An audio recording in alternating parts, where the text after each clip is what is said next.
McKensie, like la la la la la la la la la. Now that's the way we enter the show. Hey guys, welcome to another episode of Spilling Ink, the talk show that takes you behind the book to meet the authors and professionals in the publishing industry. We're back with our famous Jason Lavelle co-host. La la la la la la la la la. Hello again. Always wonderful having you with us. And we've got a new author to introduce everybody to, McKensie Stewart. Hi there. How are we doing today? Hey, I'm doing wonderful. Thank you guys for inviting me on your show. Yeah, happy to have you. Hey, tell us a little bit about your book. Okay, well, the book is called Shattered, an Emily Graham novel. And so the book basically takes place in Philadelphia. And so Brendan, he is the senator for the state of Pennsylvania, and he's married to Emily. And Emily is really going through a crisis right now. She's not really sure if she married the right person. Her heart belongs to somebody else, she feels. And she also feels as though she's been pushed towards Brendan and not really sure, who pushed her towards marrying him, but she feels pushed. And now she is coming, she's awake, and she's really realizing that maybe he's not the person for her. However, her mother-in-law, Kendall Graham, who is the matriarch of the family, and she is the backbone of the family, is really doesn't care about what Emily wants. She really wants her son to carry out his duties as senator, and then she hopes that he will be in the White House. And when I say hope, she is trying her best to get him into the White House. But because of his issues with booze and drugs and escorts, that is hindering her with the progress of him getting into the White House. And so she has a hitman, which he doesn't like to be called a hitman. His name is Gregory, and he just cleans up the mess. He's always cleaning up the mess, everything that Brendan does. Wow, there sounds like a lot of cool elements to that story. Yeah. I'm digging it. Now, how long did it take you to come up with and write that story? So actually it came up, it took me about 4 months to write it. And then after I wrote it, I didn't think it was good. And so I started doubting myself. And after that, I gave it reluctantly, I gave it to a friend and I said, read it, tell me what you think. And she said, this is good. This is really good. And so I was like, really? You think people want to read it? And so from there, she gave me some really great feedback that I take it everywhere I go when I'm writing. I was really telling the story, and it's a difference in telling than feeling. And so once I went back and went through, I started having the characters really come to form on the paper. I started having them feeling, and you could really feel, when someone was upset and crying. And when I made those particular changes, I felt like it was a better book. And so after I made those changes, I sent it off to the editor. It was definitely a better book because of that advice. So I definitely owe her, everything in giving me that little tidbit of advice, because, my career is not writing. So I kind of stumbled upon this, and with these crazy stories in my head that's coming to life, definitely whatever feedback that I could gain in the first book, and also on the second book that I'm working on, which is also a sequel to the first. So. Now, I have a question for you, because our viewers range from authors that have written 30 books to authors that are trying to write their first book. And what you just mentioned was some really good advice from your friend, and it sounds a lot like the show don't tell type of advice when we're describing what's happening with our characters. My question for you, though, is how exactly did you apply that advice? Can you give us an example of how you made your character feel more, how you made that come across and be more realistic? One of the things I thought about when I was writing these, if I needed to make sure that the feeling was real, like if someone was breaking down in emotion, I really had to make sure everybody could feel that. There are certain passages in the book where passages in the book where I really wanted to make sure that people really looked at the character in a little bit more detail, even though I say that Brendan, has all of these vices. But even with him, with the escorts, I made them to be real people, meaning they had real reasons why they were doing what they were doing, and I made sure that the reader really understood them more. So I really told their story. So not only did I talk about what is happening at the moment, what I do in my books, I give everybody a backstory. And in that particular backstory, now you understand why this person is doing what they're actually doing. And so the characters really came to life that way. I've done some book readings, and I've had people to say, I do not like that character. Why did you make her do that?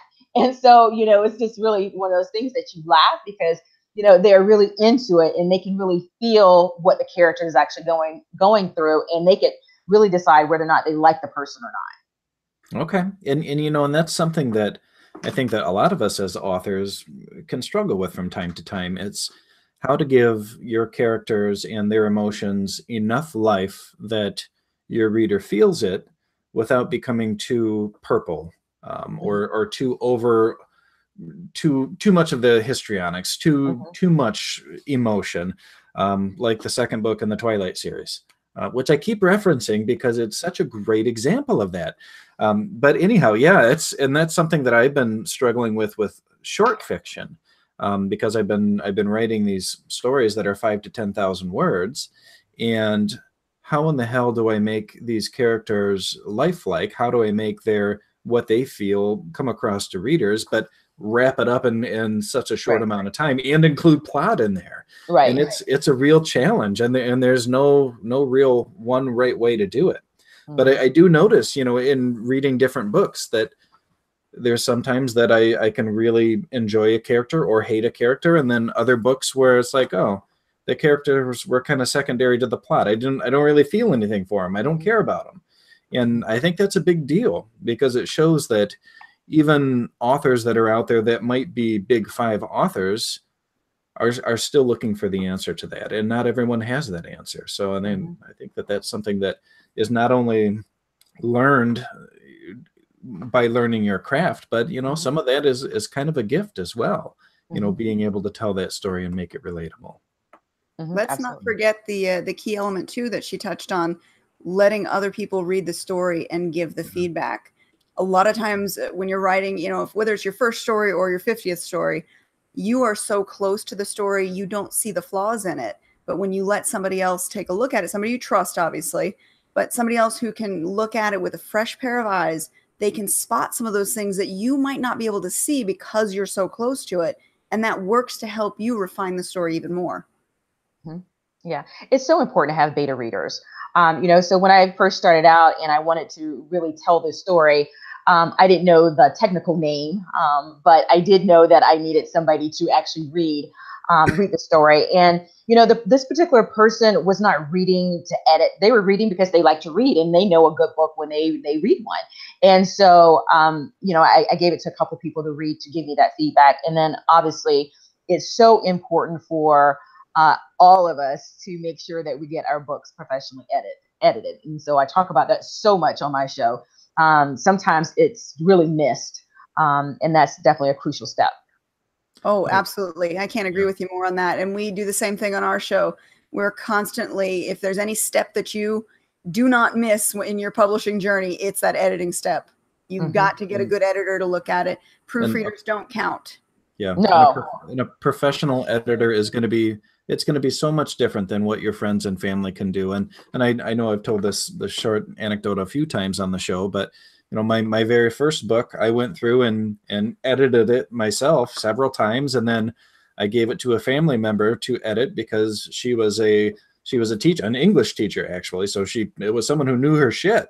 And she went through and edited it a couple times, and then I went through one final time and we published it. And even now, years later, I find problems in it. And now it's being republished with a new publishing company and a new editor. And you should see this manuscript. When it came back to me, I'm like, oh my God, I had no idea, because you really have no idea. Right. That's not our job as authors. We are not editors. Give that to a professional editor. Suck it up. Spend the, you know, $500, $600, $700 it's going to cost you, and just do it. You know, Yeah. it's worth it. Mm-hmm. Now, McKensie, your book you described to me as lesbian fiction before we went on air. Right. Yes. And when you were just telling me, give me kind of the synopsis a minute ago, it didn't sound like it was specifically lesbian fiction here. This sounds like a cool, twisty, turny suspense thriller. Is it a little bit of both? Or, I mean, what makes this lesbian fiction? Or is that a spoiler in there we don't want to get into? No, it's no spoiler. So, you know, one of those things, you know, that you just mentioned about lessons learned, you know, when I had the book published, you know, basically they read the book and they said, hey, you know, if you really want to get a lot of traction on Amazon, you could definitely go, you know, the romance, you know, category, but there's millions and millions of books in that category. Or because you have these two ladies who went to college together that liked each other. Basically, that's all it is. If you put it in that category, now you don't have as many books that you're contending with. And so your book may be read more. So I said, okay, sure. So I just said yes. And that's what we slapped on the book. But really, really looking at it, you know, if I had to redo it again, I probably would not have it in that category because it's not any of that. And I think that I may lose some readers when they're thinking that, hey, you know, there's going to be this lesbian fiction, you know, going on in this book. And I think the category really, the genre is really not true to what the book actually is. And that is so important, the categories that you put your book into, because really, if you just look at it at face value, when somebody says lesbian fiction, you immediately associate it with more of the erotica type categories. That's just where your mind goes initially. Has nothing to do with whether or not the plot has other elements. That's just the first thing you think of. Right. But again, same with romance. When you say romance, you immediately go to a certain type of book. And when you're in a genre, or when you write a story that blends into different genres, it's very hard to pick that one category when you say, oh, this is this type of book. Absolutely. So what would you pick if you had a chance to a do-over on this? What would you choose for it? I think it would probably fit best in it's not a thriller. Definitely mystery. Because because there's so many twists and turns, you never know what's actually going on. And everyone that's read the book and they've given me feedback on it, they are very surprised. You know, somebody dies in the end and they're very surprised. So it's lots of, you know, I think it's definitely mystery in that particular category. Okay. And Katie, I hear an echo somewhere. Does anyone have the YouTube stream open on their computer right now? No, I have the pop-out chat open, but no YouTube. Okay. No, I don't either. You know, one thing that I can say that Katie mentioned about strong characters, all of the characters in my book, all of the scenarios in my book, they're created to have and to start a conversation. Because you have the really strong character in there, Emily, and you know, her college roommate. When I really wanted to create a situation where people can be friends, they can like each other and be supportive of each other. And you have Julia, who was her college roommate, was the one that helped her become who she is. She was, you know, categorized, you know, kids used to pick on her in high school. They used to bully her, but yet she met this very caring person that really liked her for who she was and helped her become the woman that she is today. So that's that scenario. Then you have scenarios of, yes, I have Brendan, you know, he is getting into some mischief, but you know, what I want people to say and look at, you don't wake up one morning and you start doing all those things that Brendan is doing. Something had to happen in his life to make him go down that path.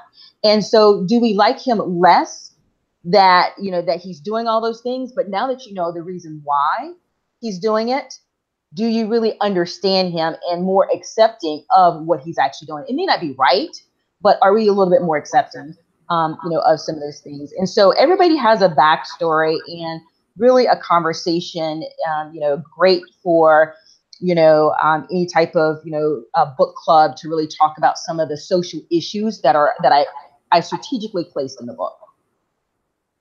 Interesting. And that's excellent, because you're also developing that whole world full of characters. We're not just paying attention to the main character and the people they associate with.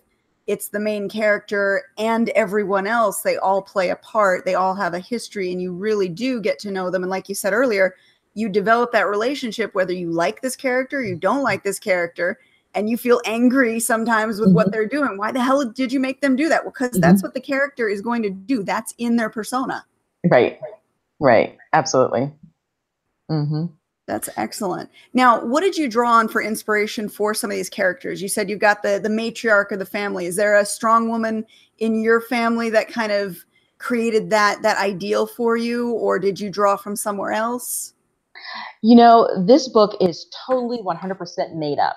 I cannot tell you, Katie, where this story came from. I just started actually writing, and it just came to mind. And originally, Kendall was going to be a secondary character. She was just going to be the loving grandmother. But then it was like one of those situations where it's like, well, I could really have fun with this lady, and really, you know, really make her this really mean person, and really make her someone that others would aspire to, because she is, whether or not you like her or not, she is a go-getter, and she makes things happen. And so, no, all of it's made up. Now, the things that I can tell you that are very true to form, I did live in Philadelphia. I tend to like to write in cities, write based on cities that I've lived, because that's where, you know, to really answer the other question about being descriptive, I can really, you know, there's Catherine. She was, you know, climbing down the fire escape. So I described that, climbing down the fire escape in Center City, and she was running down the streets of in Center City. So I was able to describe some things. So if somebody lived in the city, they're like, oh yeah, I know exactly where that is. Or they think they know where it is. And so book number 2 takes place. I'm having the clan to kind of come down from Philadelphia to Charlotte, North Carolina. And it's going to be very interesting, because, you know, there's things that I put in the book. Our city has, we call it Uptown. So that's the heart of the city. And so, you know, I have this private detective, you know, is leaving Uptown, and it's going to take him 15 minutes to get where he's going. He has to get on 45. So people who live here will know, you know, exactly what I'm talking about. But it just helps me just to be more descriptive of what's going on in the city whenever I've lived there or I've had some sort of experience with it. That's something I think a lot of us are guilty of. I definitely am guilty of the same thing. I set scenes in places where I've been or where I know I'm very familiar of. And a lot of people do appreciate that. You'll hear from readers who are saying, you know, I feel like I was there because I've been there before. I know exactly what you're talking about. So it's a great thing to pull from for, you know, not only creating the descriptions, but for giving people a sense of realism within the story. Right. Absolutely. No, that brings up a question I have, because it's something I've been working on in my book that I'm writing right now. Part of this takes place in kind of in the Atlanta area, and I don't have any idea what anything looks like where I'm writing. So I'm just making shit up as I go. But I'm like, how in the hell am I going to make this realistic in the end? Because I know I'm going to get somebody who lives near Atlanta and is going to be like, what's happening here? This isn't realistic at all. So what do you do if you're writing in a you know, a city that's foreign to you, but you're trying to make it realistic? Do you just wing it, or do you get on Google Maps and cruise down every street, or how do you make that realistic? Yeah, that's exactly what I would do, because I just think that our readers are very smart. They're very crafty, and they know when something is not quite right, and they will call us out on it.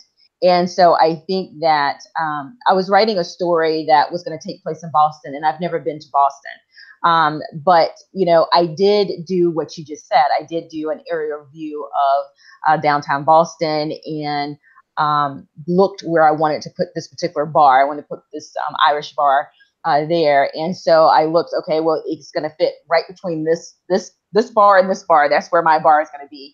That's going to take place. So I definitely do suggest that. I definitely do suggest that. Also, you know, Jason, social media, I mean, you're there. Ask anybody from the Atlanta area, and then, you know, give them, you know, questions. You know, That's what's true. this area like? What's that area like? You know, as if you were moving to an area and you want to know what neighborhoods are good or bad and things like that. That's a great way of learning about an area that you're not in.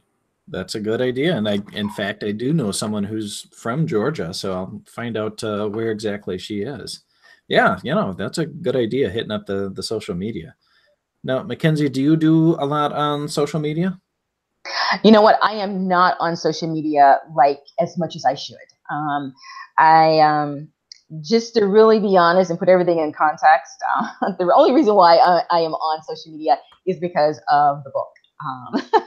I don't necessarily would post anything about anything that I'm doing, eating, or places where I'm going to visit. I'm not that. I don't post everything out there, but definitely McKenzie does. So McKenzie was all of social media was set up for McKenzie to share what she's doing, what she likes, and so all of my social media is based around McKenzie Stewart. Okay. That's a fair point. And I think that's almost a good thing because social media does tend to take over our lives and it can become intrusive. I had a friend just this week and she's not on social media for any type of marketing. She just posts about what she's doing, where she's going, how her kids are, that kind of thing, as most people do. And her Instagram account got hacked and she lost all of the pictures. She had to start up a new account. She doesn't even know how it happens, but it was crushing to her because she lost everything, years of being online gone. One of the things, I do have a professional career, and one of the things that I'm very big on, I work in business, and I'm very big on is branding. And so that was, I may not have done all of the things that I should have done in marketing the actual book, but one of the things that I did make sure that I made sure that the McKenzie Stewart brand was separate because McKenzie is my pen name, but it's separate than my other identity. And so I feel as though I did a really great job in branding it and making it separate. I sometimes, I have a podcast and, I go on the search and I'm looking for people to be on my show.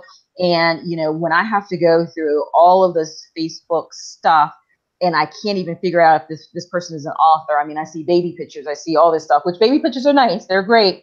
But if I can't figure out if you're an author or not, it's like, you know what, let me just go on to somebody else who has their social media together. I can see, what they've written and send them messages to see if they want to be on the show. So yeah, I think branding is very important. Interesting. Now, what is your talk show about? So the talk show is called The Writer's Edge, and with McKenzie Stewart. It's on the Fishbowl Radio Network from 3 to 5 Central Standard Time. And basically, I interview authors. We talk about their books. We talk about the publishing industry. We talk about it all. Yeah. Okay, sounds a lot like our show. Yeah, it does. How long have you been at it? It's been a year. It's been a year so far. Yeah. Okay, awesome. Mm-hmm. Very cool. Now, what prompted you to start that show? I was actually on a colleague of mine. I was on her show, and so doing an interview, and so a couple weeks later, I received some feedback, and she said, "I really think that you'll be great doing this." And I was like, I'd never thought about it. And I was like, I didn't think about it. Let me think about it.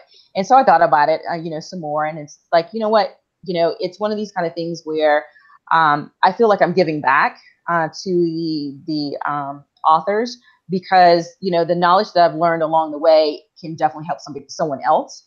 And so that's why I do it, just to help, people in the industry, help connect people. I've met so many different people from hosting the show that I definitely think that if anyone tunes in and listens to the show, they can really learn a lot. And so I didn't have that when I first started. I was kind of doing it blindly, getting advice and tips, from many, many different people. So I just think a platform like that definitely helps other authors.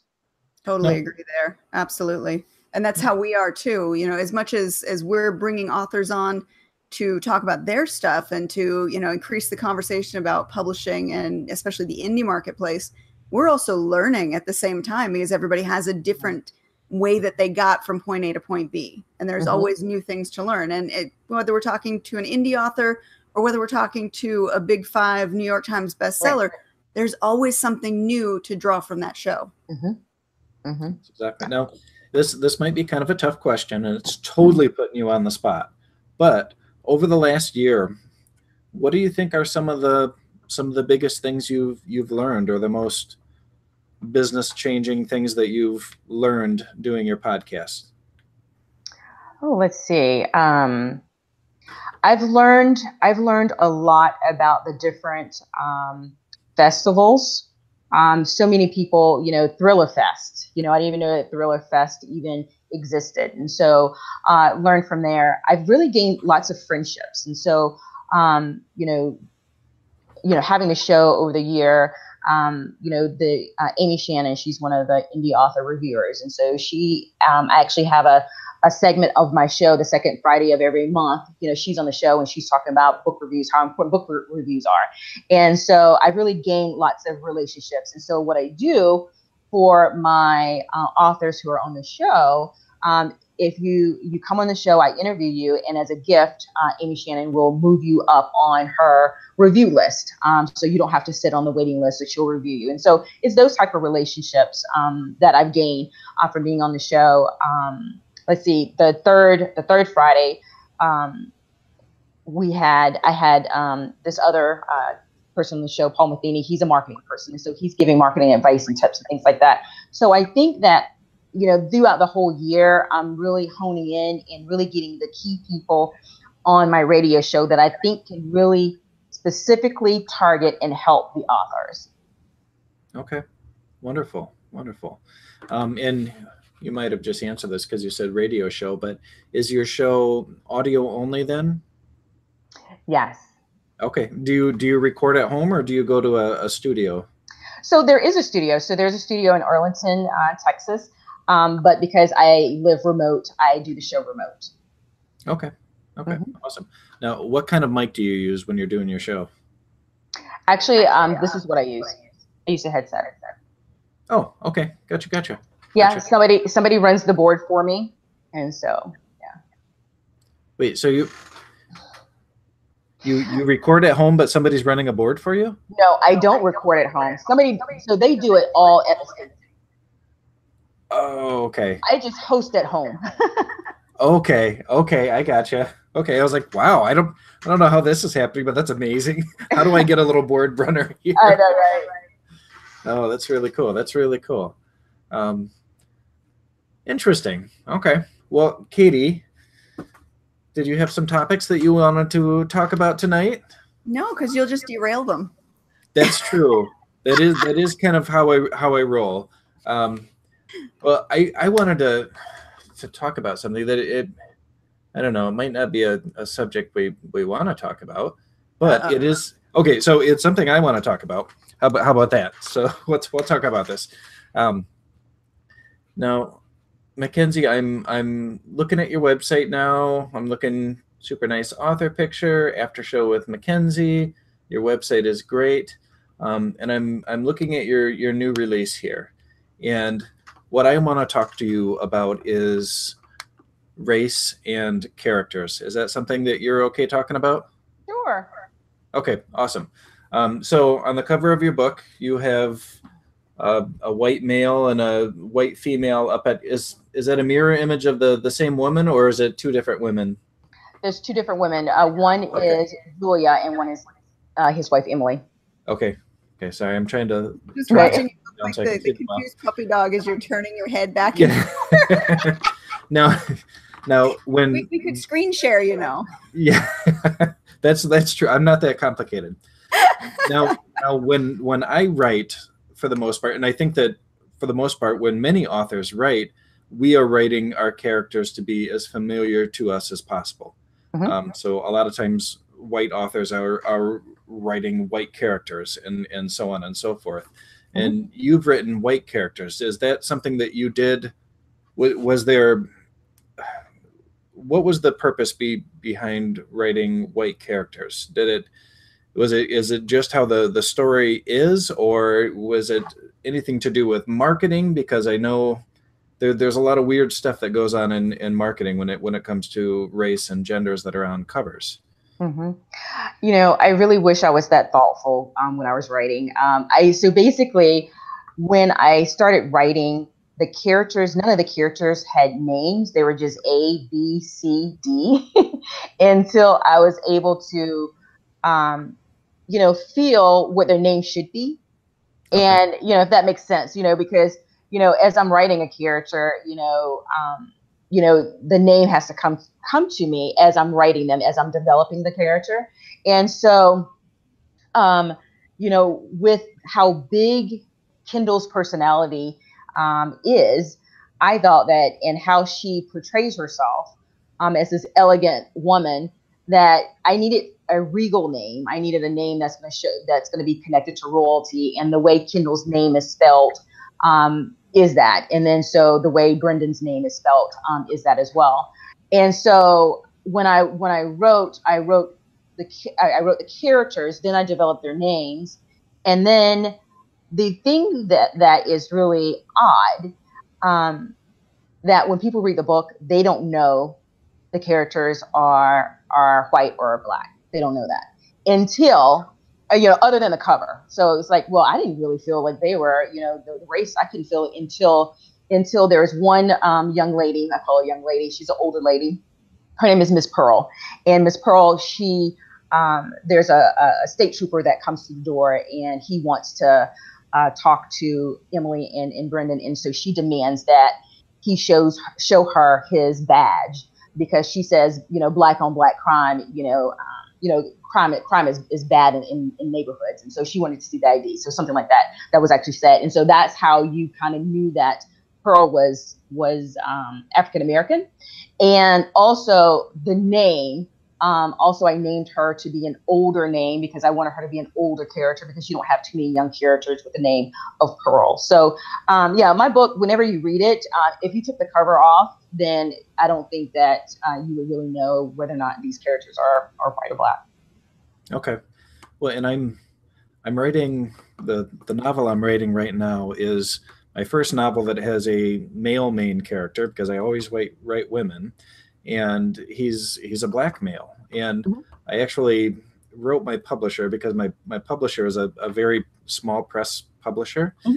and I was looking through all the covers of the other authors that they published, and I didn't see anything with a black male on the cover for a thriller. And so I actually Mhm. wrote them. I said, well, this is what I'm writing for the next book. Is this going to be okay? And they're like, yeah, we don't care. Right. We just haven't had that book yet. But I don't know, it may be silly to ask because you're a black woman, and so it seems very topical, but I was reading this really long thread on Twitter the other day about writing characters that are outside of our own race, and how a lot of authors are making a really big deal about it, or don't want to try it because they don't know what it's like to be a different race. But in the end, we're really kind of all this.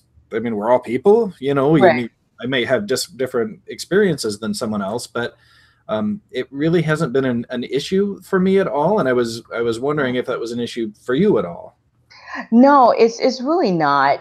It really hasn't, because my characters, as I write them, again, they just kind of come to life. And obviously with this book, and I have the series coming out, the characters, their race will, obviously stay the same. But as I write, other books, I just really write the story, and I think that it comes to me whether or not the character is going to be black or white. But I think that, I don't know what it's like to be an 80-year-old woman. So, but I write an 80-year-old woman, you know what I'm saying? So I just think that as you're writing, putting yourself into that particular situation, I really go a lot on, what would actually be said, because I look at, Miss Pearl, she's like a nana to somebody. And so what would a nana say? And so, I'm writing the new book. And so she's friends with this other lady named Eliza, and they're older. And so, she makes sure that, you pray before you eat. She makes sure that you do certain things that a Nana would make sure that you do. And so I just go from that particular perspective. If the person's, depending on what part of the country that they live in, they're going to say certain things that's going to be a little different too. So I really tune into that versus, the actual, race. I tune into their age, and I would say things that somebody their age would say. And then I also look at the part of the country that they're living in. And if they're using broken English, then, they'll use broken English based off of wherever they live. Absolutely. The colloquialisms are so important to creating that absolutely perfect character, getting their manners of speech down, what they would say depending on where you are in the country. People have different ways of saying certain things. I know we always pick on the South for the South, their slang, but it's very well known. And when you read that, you'll hear it in your head and you immediately attach that to the character versus somebody who's just speaking, normal, everyday, perfect English, what have you. It gives that extra flair to them. And that's a great way of making the character shine a bit more. Right. It's funny about people from the South, Katie, is my ex is from the South and speaks with a very heavy Southern accent. And now Heather, my wife, whenever she meets someone with a Southern accent, I can almost see her cringe just a little bit, like it's just grating inside her because I know what she's thinking of.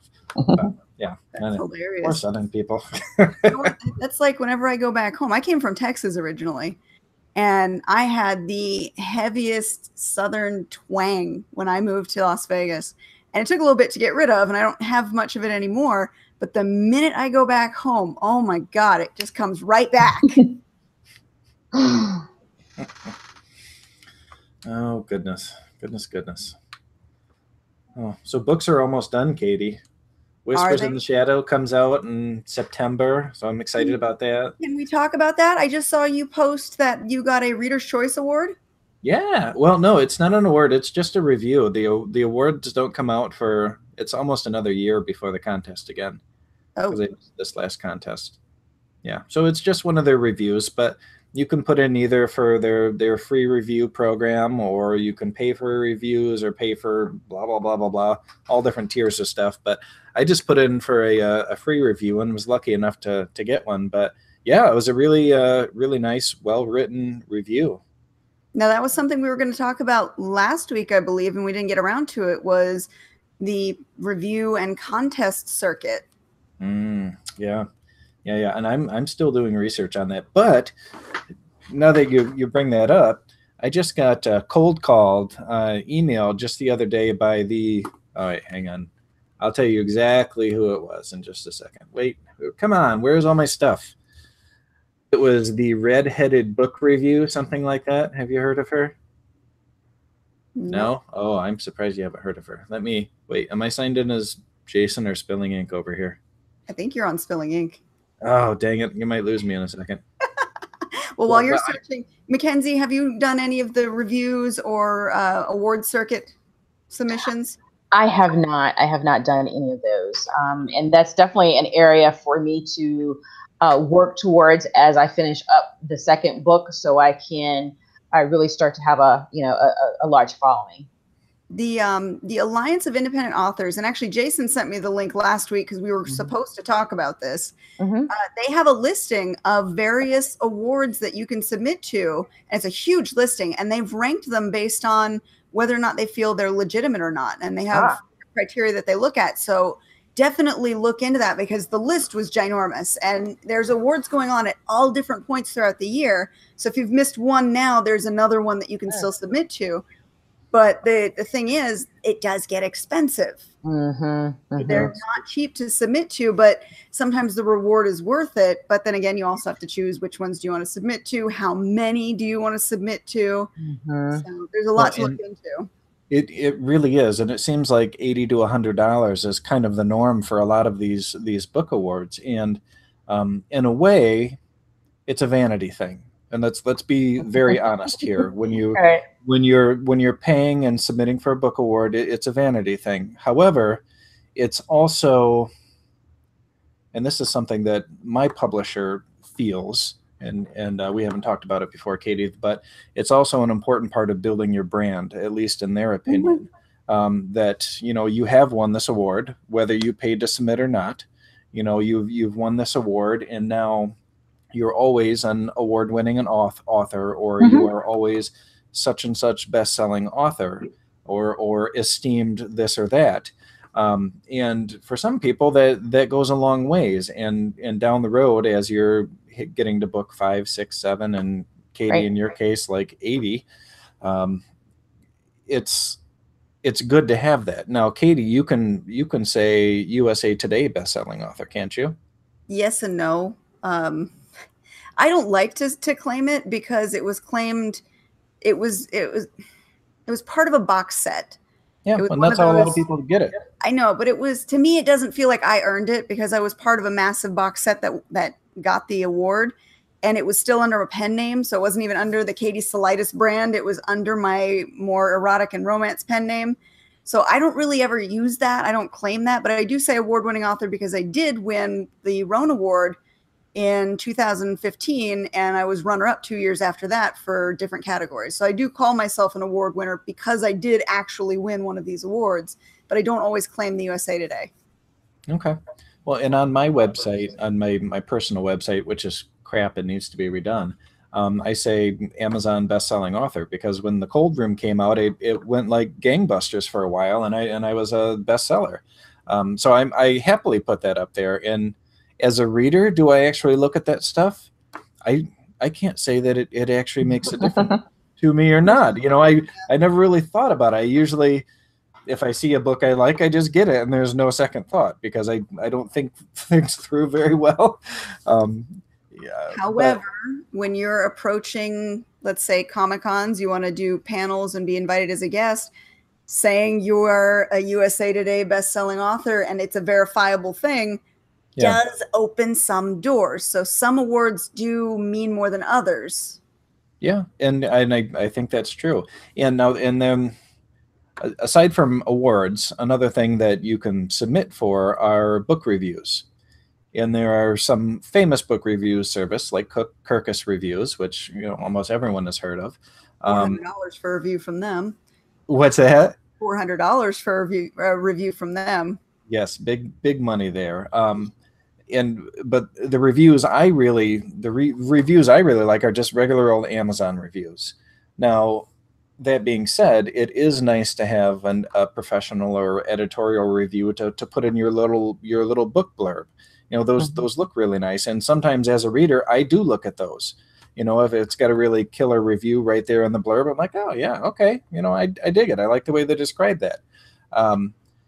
Some of these reviews you can get completely for free, like readers' favorite book reviews. You can submit to them, and they do have expedited services that you can pay for, or you can submit for a free review. And there's tons of these free review services. One of them that just contacted me is Redheaded Book Lover. And she runs a blog where she writes, semi-professional book reviews. And she just emailed me out of the blue a couple days ago. And it was this really nice personal form letter saying, hey, I hope you don't mind me emailing you. I'd love to read and review your work on my website. I saw you on Amazon and I really love the way your work looks. And so I said, oh, okay, well, that's really nice. So I click on her site. Her site's beautiful, obviously professionally made. And bottom line is, she charges $75 for a book review. Oh, okay.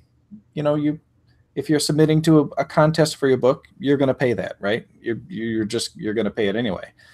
But what she doesn't tell you is she can't post those on Amazon. She can't post those on Goodreads. She can't put those anywhere because it would violate their terms of service, and she'd be yanked immediately. She can put them on this website, and you can pay her for it. So I go and I do a little bit of research, and I get on the Authors Alliance page that Katie just mentioned that has these lists of awards and review programs that you could submit to, and they rank them based on how much caution you should proceed with. And she's on one of the big red flags: proceed with caution. Do not use this service. And so that I'm searching through all these threads on her and reading all this nasty stuff, which of course she won't put on her site because her reviews sound lovely, but it's a pay to play kind of thing. And I think that all of us as authors out there have to know that some things we are going to pay for, and that's okay to pay for it as long as you know what you're investing in. Right. If I want to buy into the Pinnacle Book Award contest for $100 to get a chance to get this little sticker for my book, then okay, I know I'm gonna pay that, and that's what I'm paying for. But you got to make sure you're going into it with a realistic perspective that a book review from any professional service is not going to make your sales skyrocket. It's not going to make you famous, no matter what the person says to you. It's just nice to put on the bio there. But also remember that any professional book service can't post Amazon reviews for you. It can't happen. So make sure you know that that's not going to count as an Amazon review. It's just something that you can cut and paste into your book blurb. Now, one of the sites that I didn't find on the Alliance of Independent Authors, which I'm kind of surprised about because they've been around for a while, is the In Detail magazine. And they are an e-magazine that is all about books, all about authors. They submit articles. Authors can submit articles to this magazine. They post their reviews and links to buy the books. And they also run the Roan Awards every year, which is a really great awards program. And I think that they're probably one of the most fair as far as cost and what they give to independent authors. So the way it works with them, it's $20. It used to be $12. It's $20 to submit your book for a review in their magazine. And it's basically like buying ad space. They're going to review it. It's going to be their review, whether it's good, bad, or indifferent. It's their review. They'll post your book cover image on there, and they will also link it so that when people look at the magazine, if they want to click on your book, it'll go straight to your sales page. So it's really good. Also, if you get 4 stars or better with them, you're automatically entered into their Roan Award contest, which happens yearly, and it gets you in the door for the first round. And they break everything up by categories. Then they have a public voting time period to narrow down the categories. And then a set of professionals actually review the books after the fact, all the finalists. Whoever wins that is part of a big awards gala. They actually have, the crystal statue that they give out and all that. So it's really cool. But it only costs $20 to get into that via doing their reviews. And I think that's one of the most fair compared to the $70 and $80 that most of these awards are charging people. That's a good point. Now, I hear that there's some drama going on at San Diego Comic-Con. What do you know about that, Katie? What a segue there. I was starting to zone out there, and I was like, Comic-Con, that's right. We can tell Jason's really paying attention to the conversation today. So what happened with James Gunn? Because I am completely ignorant to this whole situation. I know that Disney has dropped James Gunn, but I don't know why. So tell me what's happening. Well, you should have been there last night when we were doing Drinks with Authors. What happened? Where were you? I'm trying not to drink anymore. Well, you could have had water. No one knows. So, okay, we were talking last night was about be careful what you tweet. And the reason we brought it up is because the big news, well, one of the big things that happened this weekend at San Diego Comic-Con is James Gunn, who is the writer-producer for Guardians of the Galaxy, which is a huge Marvel franchise production. He was fired by Disney, because Disney owns them, over some tweets that had resurfaced from 10 years ago. So when we warn people about being good on the internet and being yourself and representing yourself well, we really mean it. You have to always be aware of what you're posting and what you're submitting online, because it can come back to bite you in the ass. And this one came back and bit him big time. What was the tweet? What did he say? Oh, I can't even go into it. There was some really bad sounding tweets. And I hate to say, I hate to jump on the bandwagon of, oh my God, he said most horrible things ever. He's a horrible person, because a lot of things you don't know the context of them. And especially when you're talking about tweets from years and years and years ago, you're not looking at something where you can see a timeline of events. You're pulling things just out of the air. So a lot of context is missing, but the gist of a lot of what he had posted were very crass jokes, shock value type statements that had to do with things like incest and pedophilia. So really not good topics at all. Okay. And I believe Disney, you know, they were in they were well within their rights to can him. Disney's very much about their face, you know, their image to the public. And since Marvel is owned by Disney, you know, that's it. Sorry, we can't be associated with that. But the sad thing is we're talking about something that happened from 10 years ago, something we don't have context with, and they're making a snap decision. And it sounds like he was getting kind of a backlash from political statements he had made recently. So somebody went digging to find dirt on him and threw it out there for everyone to see. But it ended up with, you know, tweets that he had posted. He admitted to posting them, biting him in the ass 10 years later. Okay. Well, and it's all about branding. Yeah, it really is. You know, Disney is who they are, and they want their brand to look and sound like a certain thing. But it's kind of like, and we didn't have this training when I was in high school, but you know, my daughters now in school, they go through classes on what to and not to put on the internet, because like they say, as soon as you put it out there, you can never, ever, ever take it back. You snap that one nude photo and send it to somebody, it's gone. You have zero control of where that's going to pop up again in your life. So you've got to be really careful about what you say and do. Oh, that's interesting, though. I know he has been very vocal politically, and that's actually something that I've in past years tried not to do. I try to not post anything political at all. And in fact, I had posted or tweeted one time it was a Neil deGrasse Tyson meme, and it was basically mocking people who didn't believe in science kind of thing. And a good friend of mine wrote me almost immediately and said, you got to be really careful about what you put up on there, because, you know, you might have really conservative readers that are going to see that and go, you know, F you, Jason. I was like, you know, I guess that's a good point. And so from then on, I tried to be careful until this last presidential election. And then I just kind of said, F it, because I'm just so confused by the world. It apparently doesn't matter what anyone says about anything anymore. That's the problem, because constantly on our show, we're always talking to people about being out there and being yourself online. But you have to draw the line there between being yourself sometimes and saying something that's going to offend your reader base. So it's really hard to find that balance sometimes. And like you, I err on the side of not posting when I have an opinion about something that's going on, especially politically right now, because it's such a hyper-charged topic that people from both sides, they're just ready to jump on you for anything. And I don't want to be a part of that. So I refrain from a lot of political postings just because I don't want to alienate anybody. Yeah. Well, and I have created a little echo chamber for myself online now, and I'm quite happy in it. And I know that they're dangerous, because you don't get all sorts of different viewpoints, but I couldn't handle the people that I don't like anymore. So I just wiped them all out. And now it's just people who say things that I want to hear. And it's wonderful. I'm so happy there. It's so nice.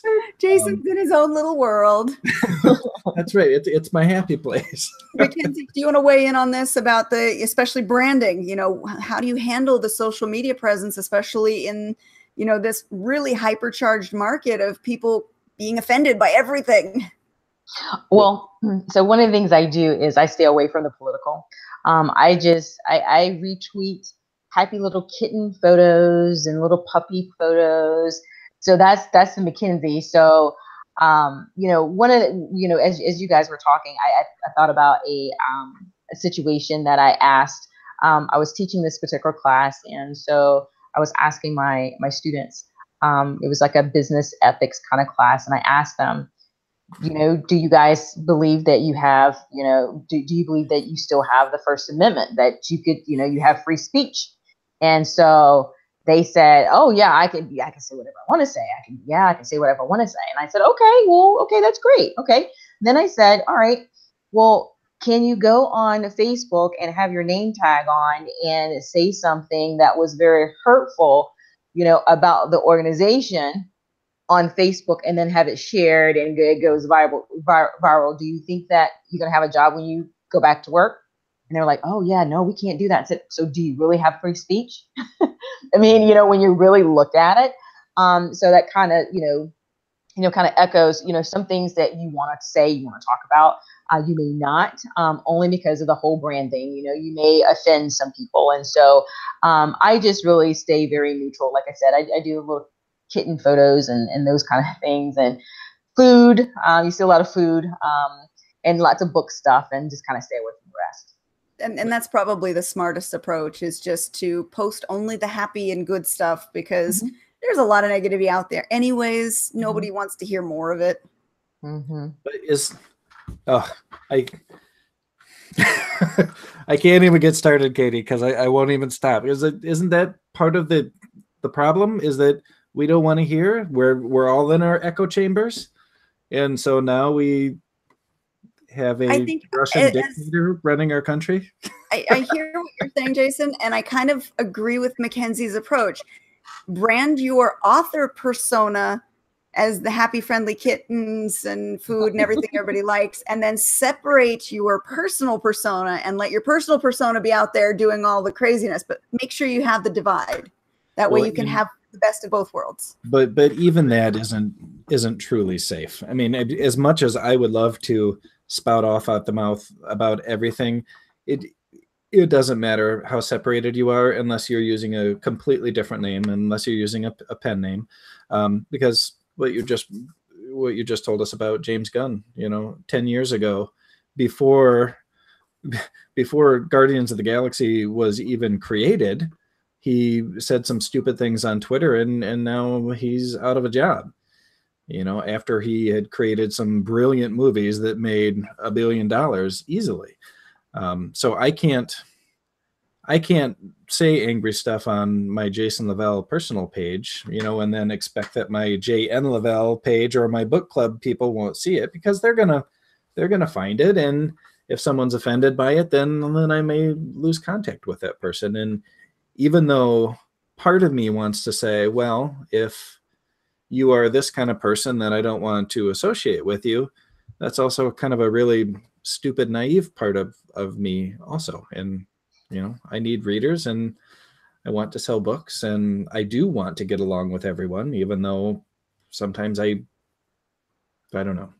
It's a tough topic for me. Then you have to create a new persona with a new name to be your soapbox. Yeah. That way, Jason Lavelle is still safe, but you have your soapbox persona, and then your soapbox persona can fight with Jason Lavelle, and you can be the champion of good-natured versus.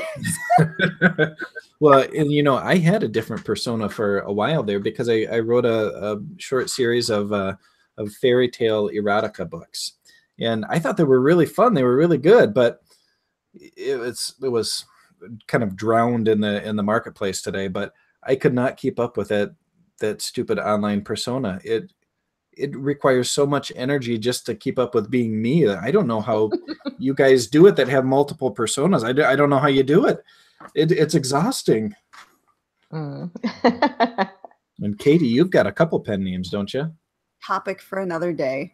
No, just the one. Just the one. Oh, yeah. okay. But it's not really a secret, though, so I can't really. I used to get into arguments with myself using both of them, and it was fun because it would get interaction on Facebook, and it would get those algorithms that we always want to play into, where if you get more conversation going, Facebook weighs you more heavily and lets people see you more.